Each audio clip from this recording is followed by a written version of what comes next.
Picture the Ganges plain 2,500 years ago, a patchwork of small kingdoms, each vying for power. Among them, Magadha was about to rise above the rest. Its fertile lands and river access gave it a natural advantage, but it was the ambition of its rulers that transformed it from obscurity to dominance. Magadha's influence touched every aspect of life: politics, economy, and culture. Its legacy set the stage for even greater empires to follow. The rise of Magadha is a cosmic drama on the stage of Earth. Let's begin. Our journey starts with King Bimbisara, the architect of Magadha's ascent. He took the throne around 544 BCE, when Magadha was just another small state. Bimbisara's genius lay in diplomacy. He forged alliances through strategic marriages, especially with Kosala and the Lichavis. These alliances secured Magadha's borders and brought wealth, like the prosperous city of Kashi. But Bimbisara was also a conqueror. His greatest military feat was the conquest of Anga, opening access to the sea and lucrative trade. This victory transformed Magadha's fortunes, making it a regional powerhouse. Bimbisara's reign was marked by efficient administration. He built roads, organized officials, and ensured order. His vision was not just about expansion, but about building a stable, prosperous state. Under his rule, Magadha became a magnet for wealth and talent. Bimbisara laid the foundation for an empire, turning potential into power. His legacy was the birth of an imperial dream. The groundwork he set would allow his successors to build one of India's greatest empires. Bimbisara's story is proof that vision and strategy can change the fate of a nation. From a minor kingdom, Magadha was now a rising star. The age of empires had truly begun, and it all started with Bimbisara's vision.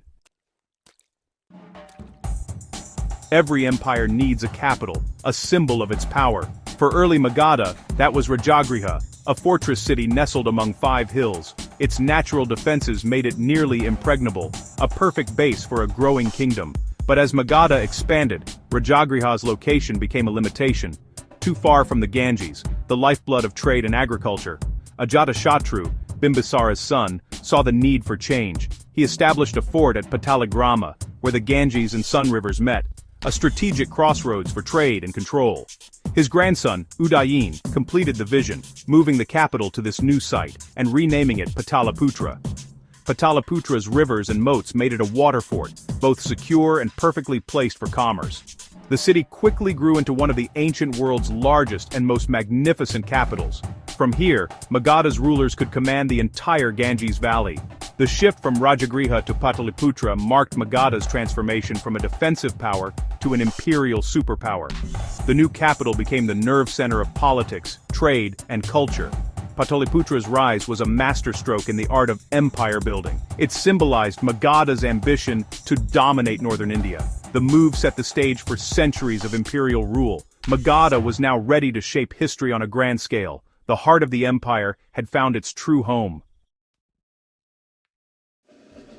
Magadha's strength came from more than just its kings. It was built on a powerful army and an efficient government. The king ruled with absolute authority, but relied on a council of ministers for advice and administration. The empire was divided into provinces, each managed by royal officials, creating a chain of command from the capital to the smallest village.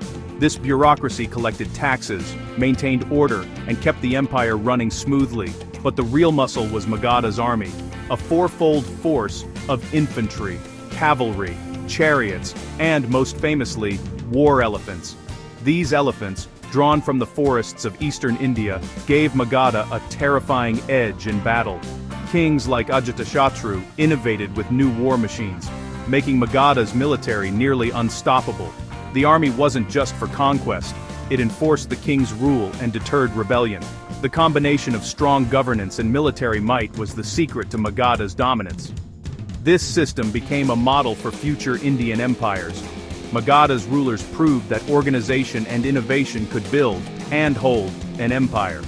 Their legacy would shape Indian statecraft for centuries. The empire's engine was now running at full power.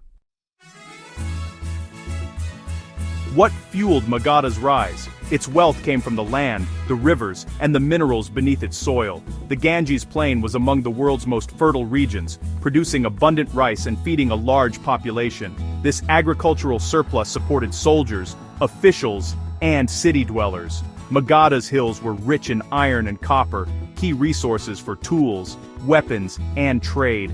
Iron plows boosted food production, while iron weapons gave the army a technological edge. The Ganges and its tributaries served as trade highways, connecting Magadha to distant markets.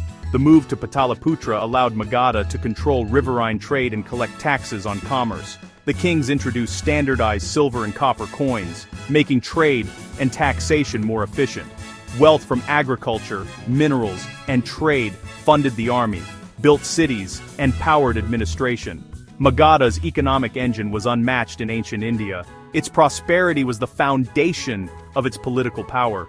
The empire's resources made it a magnet for ambition and innovation. Magadha's wealth was its greatest weapon. Magadha's age was not just about power, it was a time of spiritual revolution. The 6th century BCE saw the birth of Buddhism and Jainism, both nurtured in Magadha's fertile soil. Social change and questioning of old traditions created space for new ideas. Siddhartha Gautama, the Buddha, and Mahavira, founder of Jainism, both taught and wandered in Magadha. The kings, especially Bimbisara and Ajatashatru, offered patronage and protection to these new faiths.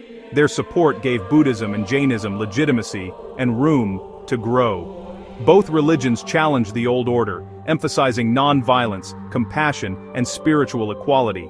These ideas resonated with merchants and commoners, fueling rapid growth. Magadha became a melting pot of political power and spiritual innovation. The empire's openness to new ideas changed Indian society forever. The relationship between Magadha's kings and the Buddha shaped history. King Bimbisara met the Buddha before his enlightenment, offering him a place at court, an offer the Buddha declined. After enlightenment, the Buddha returned to Rajagriha, where Bimbisara became his devoted follower. Bimbisara donated the Veluvana monastery, the first Buddhist monastery, giving the Sangha a permanent home. This royal support was crucial for Buddhism's early survival and spread. Ajatashatru's story was more turbulent. He seized the throne, imprisoned his father, and initially opposed the Buddha. Racked with guilt, Ajatashatru eventually sought the Buddha's counsel, finding peace and becoming a patron. After the Buddha's death, Ajatashatru sponsored the first Buddhist council, preserving the Buddha's teachings. These encounters show how spiritual ideas could transform even the most powerful rulers. The king's support helped Buddhism grow from a small sect to a world religion. Magadha became the launchpad for a spiritual revolution. The legacy of these royal encounters endures to this day. The Buddha's message reached the heart of power and changed it. Magadha's rulers were forever changed by the wisdom of the Buddha. No empire lasts forever. After the Haryanka and Shishunaga dynasties, the Nandas ruled Magadha. The Nandas were wealthy and commanded a massive army, but their harsh rule bred resentment. Greek historians marveled at their power, but the people suffered under heavy taxes and unpopular kings. Dana Nanda's cruelty set the stage for revolution. Enter Chandragupta Maurya and his advisor Chanakya, two visionaries who saw the Nanda's weakness. Chanakya, insulted by the king, vowed revenge and mentored Chandragupta in statecraft and war. Together, they raised an army and overthrew the Nandas around 322 BCE. Chandragupta's victory marked the end of Magadha's old order. But it was also a new beginning, the foundation of the Mauryan Empire. The sun set on Magadha, but a brighter dawn was coming. The age of the Mauryas would eclipse all that came before. Magadha's legacy lived on in a new, even greater empire. Magadha's empire may have fallen, but its legacy endures. It pioneered the idea of a unified Indian state, setting the blueprint for future empires. Its administrative systems, professional bureaucracy, provincial governors, standing armies, became the standard for centuries. Pataliputra, now Patna, remains a symbol of its enduring influence. Magadha's support for Buddhism and Jainism helped these faiths flourish and shape Indian culture. Sites like Bodh Gaya and Rajagir are still major pilgrimage centers. The story of Magadha is a lesson in power, innovation, and the quest for meaning. Its rise and fall echo in India's political and spiritual landscape today. Magadha was the first great experiment in Indian statecraft and religious transformation. Its story is a timeless chapter in the cosmic drama of civilization.